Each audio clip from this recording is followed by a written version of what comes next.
very good evening. From stories around the world to stories here at home, this is the National News broadcast. I'm Vidushni Sadish Kumar. A very good evening to you. I am Dishan Veerakone, and we start off by taking a look at your headlines for tonight. 100 metric tons of medical oxygen brought to the country from India. Another 40 metric tons will be brought tomorrow. The allowance of 2,000 rupees for families who lost their livelihood will be given from tomorrow. Health experts say that the COVID vaccine is stronger than the local Delta variant. Renowned businessman Damika Pereira says everyone should work together to overcome the COVID crisis. The Australian Prime Minister says in order to control COVID, he is prepared to change policies. Now in your top story for tonight. Today is the Nikini full moon Poya Day, which had paved the way for many significant incidents in the history of the Buddha Sasana. Conducting of the first Dharma Sangayana for the well-being of the Sasana following the passing away of the Lord Buddha had taken place at the Rajagaha Nuwara on a Nikini full moon Poya Day. It was conducted in the presence of 500 Arhat Bhikkhus, including Ananda Mahathera, who had attained Arhathood on the day of the Mahasangayana.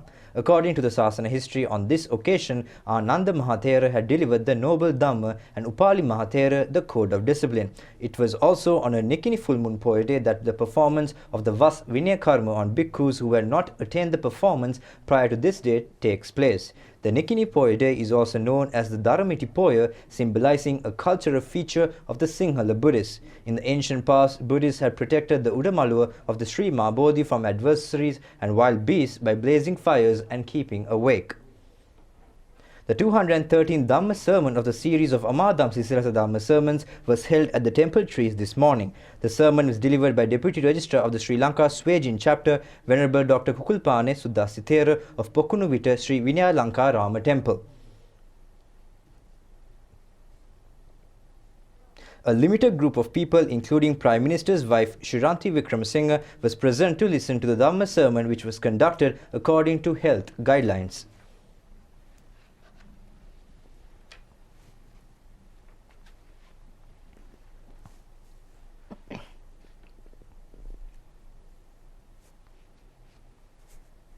The Sadharma Varsha Poya Day religious program, organized by the Sri Lanka Rupavahini Corporation, was telecast throughout the day today from the corporation premises. The Buddha Puja and religious practices in the morning were conducted under the patronage of the Chief Prelate of Madi Nagoda Sri Suramya Rama Historic Temple and Registrar Kolonava West Shasana Rakshaka Balamandale Venerable Duramgolle Panya Nandathera. Venerable Hasalaka Sila Vimalathera attended the Dhamma Sarathi Dhamma discussions. Several programs including Bodhi Pujas were conducted throughout the day.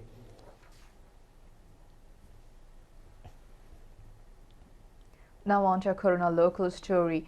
Indian Navy ship Shakti carrying 100 metric tons of medical oxygen arrived in Sri Lanka today from India. Another ship carrying 40 metric tons of medical oxygen is scheduled to arrive in the country tomorrow from India. The government has taken steps to bring medical oxygen stocks to maintain oxygen capacity needed by COVID patients. President Gotabaya Rajapaksa has informed Navy Commander Vice Admiral Nishantha Ulugethanna to take steps to bring down oxygen stocks expeditiously. The clinical oxygen stocks was brought to the country as a result of direct request made to Indian Navy Commander Admiral Kar. The ship docked at the Samagi terminal of the Colombo harbour this afternoon. Minister Rohita Gunawardena, Deputy Indian High Commissioner Vinod K. Jacob, high-ranking officials of the Ports Authority and Indian Navy were present on the occasion.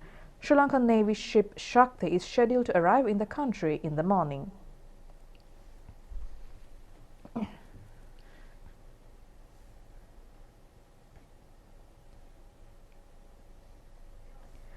One 1,779,118 vaccine doses have been given to the people under the COVID vaccination program.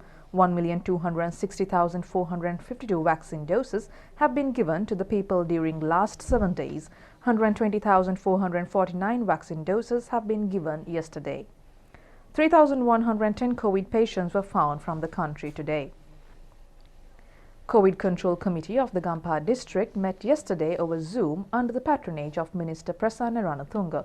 It was disclosed that 45 centres have been established at 15 public health areas to vaccinate senior citizens above 60 years during quarantine period. Local government bodies and police will provide transport facilities for the elders who cannot visit the centres. The minister instructed relevant officials to vaccinate senior citizens who cannot use the facility by visiting their homes. District Secretary Sunil Jailat said that 480 million rupees have been allocated to provide relief for the persons who have lost their livelihood in the Gampaha district due to quarantine curfew. Essential goods to the value of 10,000 rupees are also provided for people under quarantine. A program is being implemented in the Gampaha district to provide essential services during quarantine curfew.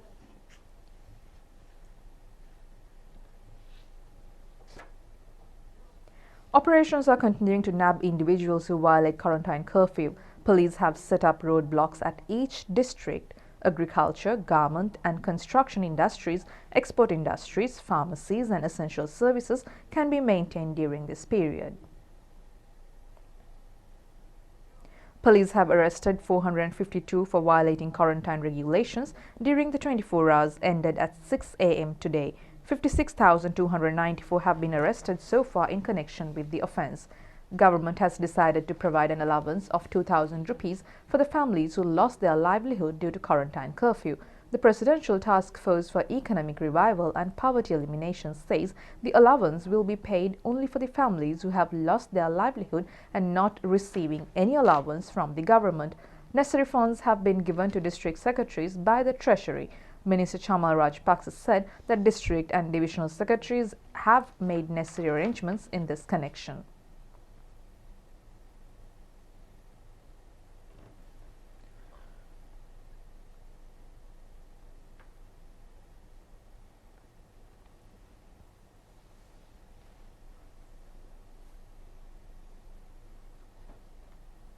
The Director General of Health Services, Dr. Asela Gunawardena, confirmed today 183 COVID deaths which occurred on 21st of this month.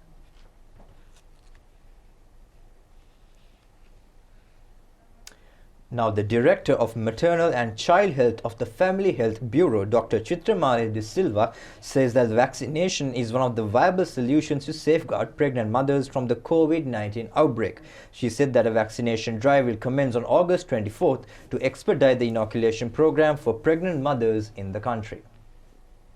COVID infection is spreading even among the pregnant mothers at the moment. So we have seen nearly about 850 pregnant mothers are in our hospitals under care.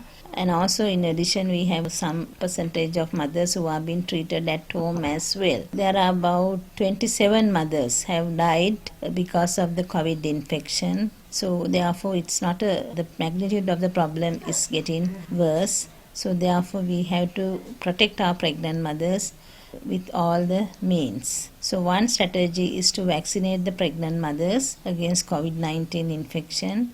So we have already initiated this 2 months ago, and now we have seen vaccination is catching up, and nearly more than 50,000 mothers have got vaccinated against COVID-19. And also we have declared a vaccination week commencing from 24th of this month to accelerate the vaccination program, and we have to ensure that all mothers are protected against COVID-19 vaccination by the end of this month. So that is another strategy that we are implementing. But mothers who are even got the vaccine have to be protected by practicing all the personal protective measures to get them protected against the COVID infection. And also mothers who are being at home, they have to be vigilant about the respiratory symptoms, and also if they develop any respiratory symptoms, they can get tested for COVID infection, and if they become positive, they have to seek treatment in the hospital depending on their situation. So always be in contact with the public health midwife and the MOHs, and also you are treating obstetrician. So necessary treatment facilities will be arranged if you become COVID positive. The Mahasanga says public should only follow advice given by the government led by the President and health authorities to defeat the COVID pandemic. They have emphasized this as a response to the President Gotabaya Rajapaksa's address to the nation recently. Anunayaka of the Malwatu chapter, Venerable Dimbul Kumure Vimaladama Thera, said that the President in his address to the nation said that this will be a loss to the economy of the country, but it has to be done to save lives. Therefore, he was imposing quarantine curfew. It is a very valuable option. Therefore, we should use this opportunity to save lives. Anunayaka of the Asgiri chapter, Venerable Upali said that it is questionable when demands are made to open the country when the country is closed and close the country when it's open. Under the pandemic situation, persons who are engaged in politics should think about their national responsibility. It is not the time for protests. If the country's economy is collapsed, it will have an impact on controlling the spread of the virus. The government is making huge efforts on the vaccination program. It is important for the public to support it in their maximum capacity.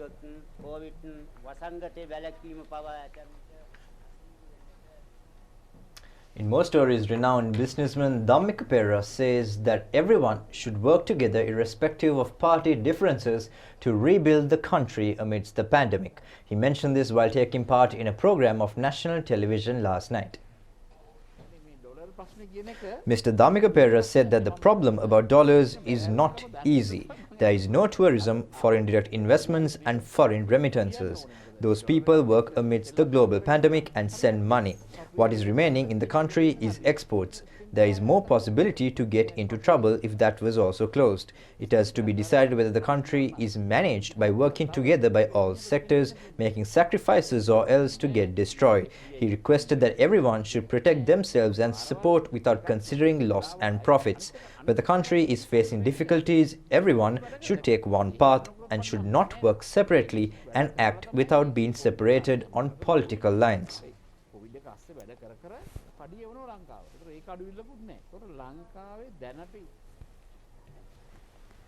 Director General of Health Services Dr. Asela Gunawardena says that travel restrictions for 10 days were imposed to prevent for the spread of corona pandemic. He mentioned this while taking part in the HUSMA program, which is a production of Rupavahini Corporation organized by Sri Lanka Electronic Broadcasters Guild.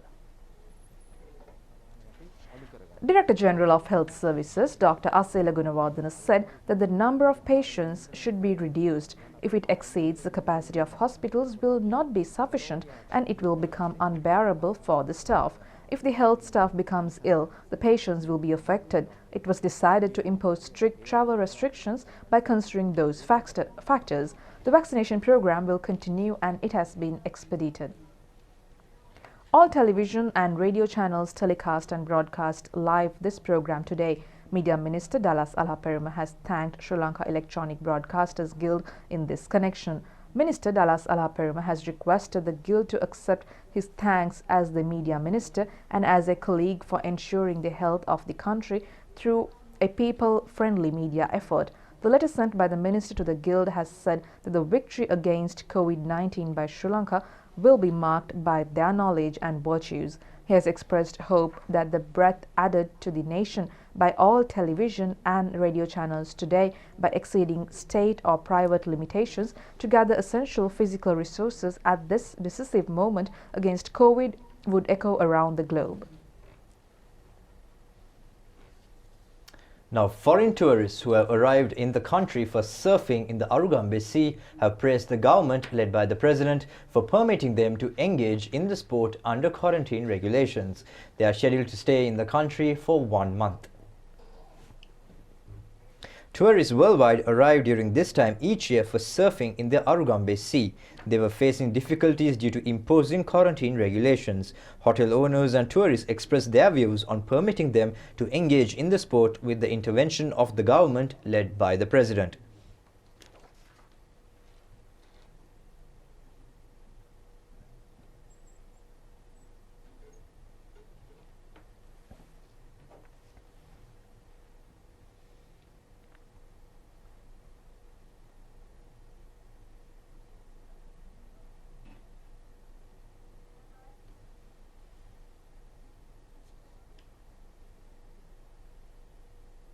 government has taken steps to issue gas to the market without a shortage from tomorrow.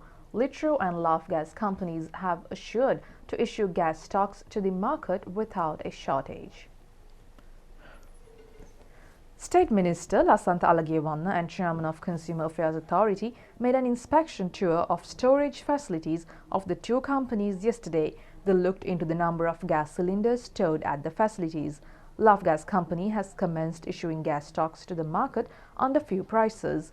Litro Gas Company sells according to the previous prices. Both companies have increased daily cylinder production capacity.